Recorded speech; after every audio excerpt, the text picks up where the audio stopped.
What is going on, everybody? Welcome back to the channel. The iPhone Air 2 has a lot of rumors up in the air talking about what we can expect, when we can expect it, and what those changes could be. It might be Apple's most interesting and confusing iPhone in years to see kind of how it follows through Apple's new iPhone vision for the next 3 years, as it's been rumored. But after digging into all the latest leaks, there's one big question, and that is actually with the future of the iPhone. Is this going to be the future, or is it just a niche experiment as we've seen from Samsung and other manufacturers with the thin phones? Let's go ahead and break down everything we know today about the iPhone Air 2 and whether it's something you should actually be excited about or just leave on red, so to speak. First off, the iPhone Air 2, based on multiple leaks, is going to be Apple's next gen ultra thin iPhone, obviously even thinner than the current model. Think of it like the MacBook Air or iPad Air philosophy, but applied to the iPhone. The goal here is pretty clear: a lighter, sleeker device that prioritizes design and portability over everything else. And we know that does mean compromises because you can only fit so big of a battery inside the casing of this iPhone Air. As far as design changes go, this is kind of where things get interesting. Rumors suggest the iPhone Air 2 could be noticeably thinner, potentially one of the thinnest phones Apple has made, even beyond, yes, this first generation. We can see a lighter overall build, possibly even new material or refined aluminum designs if they don't use titanium borders, and maybe even a slightly different camera layout to accommodate the body. The camera plateau is definitely not going anywhere, but what might come is a second lens. I would definitely not expect a tri-lens here, but a dual lens does seem to be the direction that Apple is heading. Visually, obviously, this thing is going to look incredible. If you have never used the Air, I have to say, it really is one of the nicest phones to use that I've ever used. Just the form factor is really next level. I do love it. It really doesn't feel like it's even in your pocket at some point. It feels like it's not even there. It's amazing. The biggest concern, which I think a lot of people were reassured about with what Apple did with this version, is battery life. If Apple does make this any thinner, though, there's only so much space for a battery, and that's where obviously the main concerns could come from. Some leaks do suggest that Apple could rely more on software optimizations or a new battery tech to compensate, but we know Apple is never at the forefront of new batteries, gallium nitride, all those, silicon carbide batteries.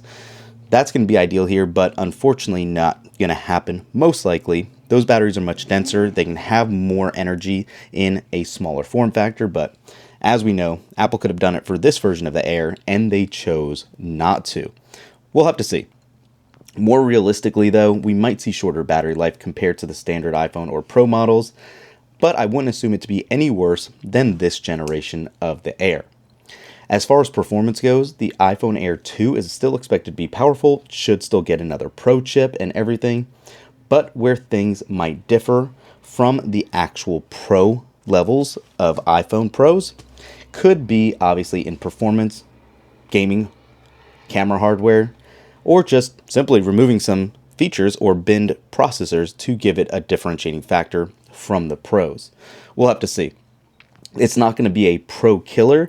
Apple clearly separated those lineups this year with the Pro and the Air to ensure people that wanted battery life and best cameras knew they had to go Pro, whereas if somebody just wanted a sleek, sexy device with one camera that will suffice for people, a middle-of-the-line screen that is still 120 hertz, they knew they could get the Air.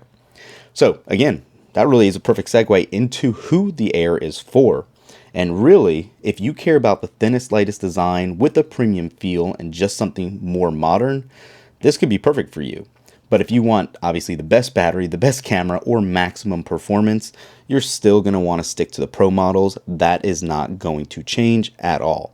I am excited, and hopefully we'll see more optimizations for these phones, simply because these phones have been glitchy for the last several months since I've had it.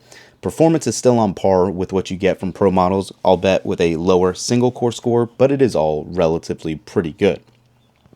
Honestly, what I'm going to get as a takeaway for the next version of the Air I think it's just going to be Apple experimenting again, trying something instead of just making the same phone next year. I think they're going to try to push the envelope, see how they can generate more sales, and it still sounds kind of exciting, honestly. Whether it actually is going to work and that's going to come down to battery life and real world usability.